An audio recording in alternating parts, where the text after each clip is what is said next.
ಯಾರಾದರೂ ನಿಮ್ಮ ಸುದ್ದಿಯನ್ನು ಕೇಳಲಿಲ್ಲವೆಂದು ಬೇಜಾರು ಮಾಡಿಕೊಳ್ಳಬೇಡಿ. ಏಕೆಂದರೆ ಈ ಜಗತ್ತಿನಲ್ಲಿ ಸುದ್ದಿ ಕೇಳುವವರಿಗಿಂತ ಸುದ್ದಿಯನ್ನು ಹರಡಿಸುವವರು ಜಾಸ್ತಿಯಾಗಿದ್ದಾರೆ. ಒಂದು ವೇಳೆ ಚೇಳು ಯಾರನ್ನಾದರೂ ಪ್ರೀತಿ ಮಾಡಿದರೆ ಆ ಪ್ರೀತಿಯಲ್ಲಿ ಅದು ಕುಟುಕಿಯೇ ಕುಟುಕುತ್ತದೆ. ಕೆಲವು ಜನ ಆ ಚೇಳಿನ ರೀತಿಯಲ್ಲೇ ಇರುತ್ತಾರೆ, ನೆನಪಿಡಿ. ಯಾವಾಗ ನಮ್ಮವರಿಂದ ಅಪೇಕ್ಷೆ ಕಡಿಮೆಯಾಗುತ್ತದೆಯೋ ಆಗ ತಾನಾಗಿಯೇ ನೋವು ಕಡಿಮೆಯಾಗುತ್ತದೆ. ತುಂಬಾ ಒಳ್ಳೆಯವರು ಎನಿಸಿಕೊಳ್ಳಬೇಡಿ, ಏಕೆಂದರೆ ಜನ ನಿಮ್ಮನ್ನು ಮೂರ್ಖ ಮತ್ತು ಹುಚ್ಚರೆಂದುಕೊಳ್ಳುತ್ತಾರೆ ಅಷ್ಟೇ. ನಮ್ಮ ಕನಸಿನ ನಗರ ಸುಮ್ಮನೆ ಒಡೆದು ಹೋಗಿಲ್ಲ. ನಮ್ಮವರು ಎನಿಸಿಕೊಂಡವರೇ ಆ ನಗರವನ್ನು ಲೂಟಿ ಮಾಡಿದ್ದಾರೆ. ಅವರಿಗೆ ಇಷ್ಟ ಆಗಲಿ ಎಂದು ನಮ್ಮನ್ನು ನಾವು ಬದಲಾಯಿಸಿಕೊಳ್ಳುವುದೇ ಒಂದು ಇಷ್ಟವೇ. ಯಾರ ಖುಷಿ ಸಲುವಾಗಿ ನಾವು ನಮ್ಮ ನಗುವನ್ನು ಮರೆತಿರುತ್ತೇವೋ ಅವರೇ ನಮ್ಮನ್ನು ಅಳಿಸುತ್ತಾರೆ. ಈ ಜಗತ್ತಿನಲ್ಲಿ ಪ್ರಾಮಾಣಿಕ ಮೋಸಗಾರ ಯಾರು ಗೊತ್ತಾ? ಅದು ಆ ಪಾನ್ವಾಲ. ಯಾಕಂದ್ರೆ ಅವನು ನಿಮ್ಮನ್ನು ಕೇಳಿಯೇ ಸುಣ್ಣ ಹಚ್ಚುತ್ತಾನೆ. ಒಂದು ಗಂಡು ಹೆಣ್ಣನ್ನು ಬಿಡಲು ತುಂಬಾ ಗಡಿಬಿಡಿ ಮಾಡುತ್ತಾನೆ ಮತ್ತು ಜೀವನ ಪರ್ಯಂತ ಪಶ್ಚಾತ್ತಾಪ ಪಡುತ್ತಾನೆ. ಆದರೆ ಒಂದು ಹೆಣ್ಣು ಗಂಡಸನ್ನು ಅಷ್ಟು ಸುಲಭವಾಗಿ ಬಿಟ್ಟು ಕೊಡುವುದಿಲ್ಲ. ಆದರೆ ಒಂದು ವೇಳೆ ಬಿಟ್ಟು ಬಿಟ್ಟರೆ ಪಶ್ಚಾತ್ತಾಪವಂತೂ ಪಡುವುದೇ ಇಲ್ಲ. ಮನುಷ್ಯನ ಕೆಟ್ಟ ಪರಿಸ್ಥಿತಿಯು ಒಂದು ಕನ್ನಡಿ ಇದ್ದ ಹಾಗೆ. ಅದು ಮನುಷ್ಯನಿಗೆ ಇರುವ ತಾಕತ್ತಿನ ಪರಿಚಯ ಮಾಡಿಕೊಡುತ್ತದೆ. ಯಾರಿಂದಲೂ ಯಾವ ಅಪೇಕ್ಷೆಯನ್ನು ಇಟ್ಟುಕೊಳ್ಳಬೇಡಿ. ಇಲ್ಲಿ ಎಲ್ಲರೂ ತನ್ನದೇ ಆದ ಜಗತ್ತಿನಲ್ಲಿ ಜೀವಿಸುತ್ತಿದ್ದಾರೆ. ಅವರೆಷ್ಟೇ ನಿಮ್ಮವರಾಗಿರಲಿ, ಮೊದಲು ಅವರು ತಮ್ಮ ಲಾಭವನ್ನು ಬಯಸುತ್ತಾರೆ. ಮಹಾಭಾರತದ ಕರ್ಣನ ನಂತರ ತಪ್ಪಿದ್ದರೂ ಕೂಡ ಜೊತೆಯಾಗಿ ನಿಲ್ಲುವವರೆಂದರೆ ಈಗಿನ ವಕೀಲರು. ಇವತ್ತು ಆ ದೇವರಲ್ಲಿ ಒಂದು ಪ್ರಾರ್ಥನೆ ಮಾಡಿ, ಯಾರು ತುಂಬಾ ನೋವಿನಲ್ಲಿ ಬದುಕುತ್ತಿದ್ದಾರೋ ಅವರೆಲ್ಲರಿಗೂ ಆಶೀರ್ವಾದ ಮಾಡಿ ಅವರ ನೋವನ್ನು ಕಡಿಮೆ ಮಾಡಲಿ ಎಂದು. ಮನಸ್ಸಿಗೆ ಸಂಬಂಧಪಟ್ಟ ವಿಷಯ, ಆದರೆ ಈಗ ಆ ಮನಸ್ಸು ಉಳಿದಿಲ್ಲ. ಜೀವನದಲ್ಲಿ ಎಷ್ಟೇ ಮೋಸ ಹೋದರೂ ಎಷ್ಟೇ ನೋವುಂಡರೂ ತಪ್ಪು ಹಾದಿ ಹಿಡಿಯದೆ ಪ್ರಾಮಾಣಿಕವಾಗಿ ತಮ್ಮ ಕೆಲಸವನ್ನು ಮಾಡುತ್ತಾರೋ ಅವರು ಆ ದೇವರಿಗೆ ಪ್ರೀತಿ ಪಾತ್ರರಾಗಿರುತ್ತಾರೆ ಮತ್ತು ಕೊನೆಯಲ್ಲಿ ಅವರೇ ಗೆಲ್ಲುವುದು. ನಿಮ್ಮನ್ನು ನಿಜವಾಗಿಯೂ ಪ್ರೀತಿಸುವವರು ನಿಮ್ಮ ಬಳಿ ಎಂದಿಗಾದರೂ ಈ ಪ್ರಶ್ನೆಯನ್ನು ಕೇಳಿಯೇ ಕೇಳುತ್ತಾರೆ, ನಾಳೆ ಬೇರೆ ಯಾರಿಗಾಗಿಯೋ ನನ್ನ ಕೈ ಬಿಡುವುದಿಲ್ಲ ತಾನೆ? ನಮ್ಮನ್ನು ಮುಳುಗಿಸಲು ನಮ್ಮವರೇ ನಮ್ಮನ್ನು ತುಳಿದು ಬಿಟ್ಟರು, ಆದರೆ ಅದು ನಮ್ಮನ್ನು ಈಜು ಕಲಿಸಲು ಸಹಾಯ ಮಾಡಿತು. ಯಾರನ್ನಾದರೂ ಪ್ರೀತಿಯಲ್ಲಿ ಹುಟ್ಟಿಸಿ ಅವರನ್ನು ಬಿಟ್ಟು ಬಿಡುವುದು ಇದೆಯಲ್ಲ, ಅದು ಅವರ ಹತ್ಯೆ ಮಾಡಿದ್ದಕ್ಕೆ ಸಮನಾಗಿರುತ್ತದೆ.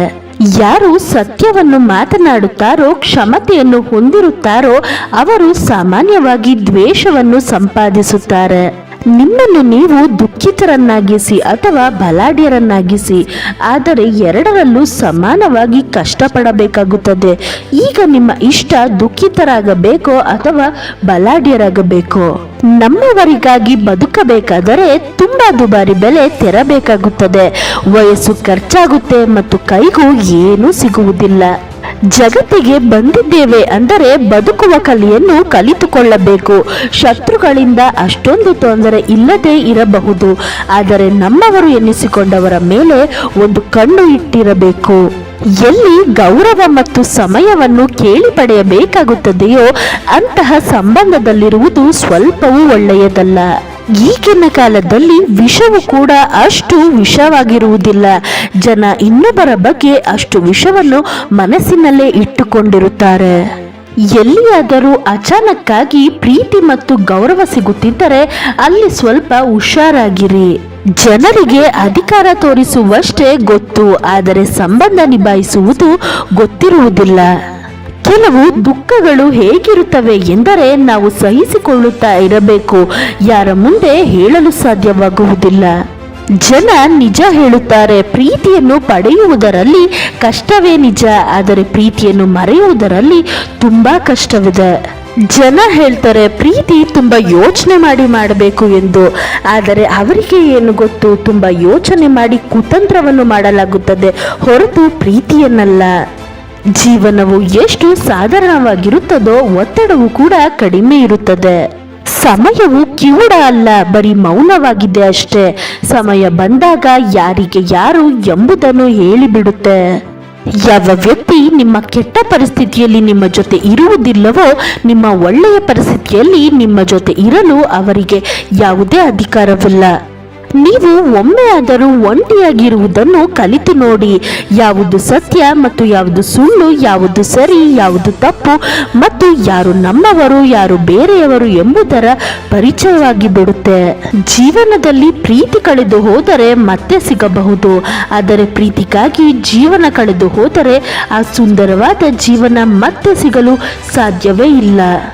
ನಿಮ್ಮ ಬೆನ್ನ ಹಿಂದೆ ಮಾತನಾಡುತ್ತಿದ್ದರೆ ಟೆನ್ಷನ್ ತಗೋಬೇಡಿ. ನಿಮ್ಮಲ್ಲಿ ಏನೋ ವಿಶೇಷ ಮಾತಿದ್ದಾಗಲೇ ನಿಮ್ಮ ಬೆನ್ನ ಹಿಂದೆ ಮಾತನಾಡುತ್ತಾರೆ ಎಂದು ತಿಳಿದುಕೊಂಡು ಬಿಡಿ. ಯಾರಾದರೂ ಅವಶ್ಯಕತೆಗಿಂತ ಹೆಚ್ಚು ಕಾಳಜಿ ತೋರಿಸುತ್ತಿದ್ದರೆ ನೆನಪಿಡಿ, ನಿಮ್ಮನ್ನು ರದ್ದಿಯ ಬೆಲೆಗೆ ಹೋಲಿಸುತ್ತಿದ್ದಾರೆ ಎಂದು. ಯಾರಾದರೂ ನಿಮ್ಮನ್ನು ಅಪರಿಚಿತರಂತೆ ಹಾಕಿ ನೋಡಲು ಶುರು ಮಾಡಿದರೆ ದಯವಿಟ್ಟು ಮೌನವಾಗಿ ಅವರ ಜೀವನದಿಂದ ಹೊರ ನಡೆದು ಬಿಡಿ. ಎಷ್ಟೇ ಹಿಡಿಯಲು ಪ್ರಯತ್ನಿಸಿ ಕೈ ಜಾರಿ ಹೋಗುತ್ತಲೇ ಇರುತ್ತದೆ. ಇದು ಸಮಯ ಬದಲಾಗಿ ಆಗುತ್ತದೆ. ಕೆಲವೊಮ್ಮೆ ನಮ್ಮವರೇ ನಮ್ಮನ್ನು ಅಪಹಾಸ್ಯ ಮಾಡುತ್ತಾರೆ. ಅವರನ್ನು ನಮ್ಮವರೆಂದು ಹೇಳಿಕೊಳ್ಳಲು ಲಾಯಕ್ಕಿರುವುದಿಲ್ಲ. ಯಾರಾದರೂ ನೆನಪಿನಲ್ಲೇ ಇರುವುದು ಎಂದರೆ ಒಳಗಿನಿಂದ ಇದು ಸಾಯ್ತಾ ಇರುವುದು ಎಂದರ್ಥ. ಜೀವನದ ಪುಟದಲ್ಲಿ ತುಂಬ ಸುಂದರವಾದ ಪುಟವೆಂದರೆ ಅದು ತಾಯಿಯ ಮಮತೆ. ಮನುಷ್ಯ ಮನೆ ಬದಲಾಯಿಸುತ್ತಾನೆ, ಬಟ್ಟೆ ಬದಲಾಯಿಸುತ್ತಾನೆ, ಸಂಬಂಧವನ್ನು ಬದಲಾಯಿಸುತ್ತಾನೆ, ಆದರೂ ದುಃಖಿಸಿರುತ್ತಾನೆ. ಕಾರಣ ಆತ ತನ್ನ ಸ್ವಭಾವವನ್ನು ಬದಲಾಯಿಸಿಕೊಳ್ಳುವುದಿಲ್ಲ. ಜನರು ಕೆಟ್ಟದಾಗಿ ಮಾತನಾಡಿದಾಗ ದುಃಖಿಸುವುದು, ಅದೇ ಜನ ಹೊಗಳಿದಾಗ ಸಂತೋಷ ಪಡುವುದು ಎಂದರೆ ನಿಮ್ಮ ಸುಖ ಮತ್ತು ದುಃಖದ ಸ್ವಿಚ್ ಬೇರೆಯವರ ಕೈಯಲ್ಲಿದೆ ಎಂದರ್ಥ. ಆದಷ್ಟು ಆ ಸ್ವಿಚ್ ನಿಮ್ಮ ಹತ್ತಿರದಲ್ಲಿ ಇದ್ದರೆ ಒಳ್ಳೆಯದು. ಸಮಯ, ಸಮರ್ಪಣೆ ಮತ್ತು ಜೊತೆ ಈ 3 ಉಡುಗೊರೆಯನ್ನು ಕೊಟ್ಟವರನ್ನು ತುಂಬ ಜೋಪಾನವಾಗಿ ಕಾಯ್ದುಕೊಳ್ಳಿ.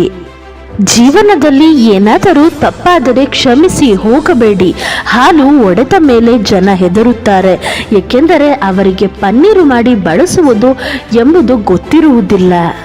ಬೇರೆಯವರಿಗೆ ಒಳ್ಳೆಯದನ್ನು ಬಯಸುವ ಮನುಷ್ಯನಿಗೆ ಹೆಚ್ಚು ಕಷ್ಟಗಳನ್ನು ಎದುರಿಸಬೇಕಾಗುತ್ತದೆ, ಏಕೆಂದರೆ ಯಾವಾಗಲೂ ಫಲ ಕೊಡುವ ಮರಕ್ಕೆ ಕಲ್ಲಿನ ಏಟನ್ನು ಸಹಿಸಿಕೊಳ್ಳಬೇಕಾಗುತ್ತದೆ. ನಿಮ್ಮ ಪೂರ್ತಿ ಸಮಯವನ್ನು ನಿಮ್ಮನ್ನು ನೀವು ಸೂಕ್ತ ವ್ಯಕ್ತಿಯನ್ನಾಗಲು ಮೀಸಲಿಡಿ, ಏಕೆಂದರೆ ಈಗಿನ ಕಾಲದಲ್ಲಿ ಸಂಬಂಧಗಳು ವ್ಯಕ್ತಿಯೊಂದಿಗೆ ಇರುವುದಿಲ್ಲ, ಸಂಪತ್ತಿನೊಂದಿಗೆ ಬೆಸೆದಿರುತ್ತವೆ. ಜೀವನದ ಪಯಣದಲ್ಲಿ ಪಾಠ ಕಲಿತಿರುವುದು ಇಷ್ಟೇ. ಆಶ್ರಯ ಯಾರೋ ಕೆಲವು ಜನ ಕೊಡುತ್ತಾರೆ, ಆದರೆ ಕಾಲು ಎಳೆಯಲು ಪ್ರತಿಯೊಬ್ಬರು ತಯಾರಾಗಿ ನಿಂತಿರುತ್ತಾರೆ. ನಮ್ಮ ವಿಡಿಯೋ ಇಷ್ಟವಾದಲ್ಲಿ ದಯವಿಟ್ಟು ನಮ್ಮ ಚಾನಲ್ನ ಸಬ್ಸ್ಕ್ರೈಬ್ ಮಾಡಿ, ಹಾಗೆ ವಿಡಿಯೋಗೊಂದು ಲೈಕ್ ಮಾಡಿ. Thank you so much for watching. ಜೈ ಶ್ರೀ ಕೃಷ್ಣ.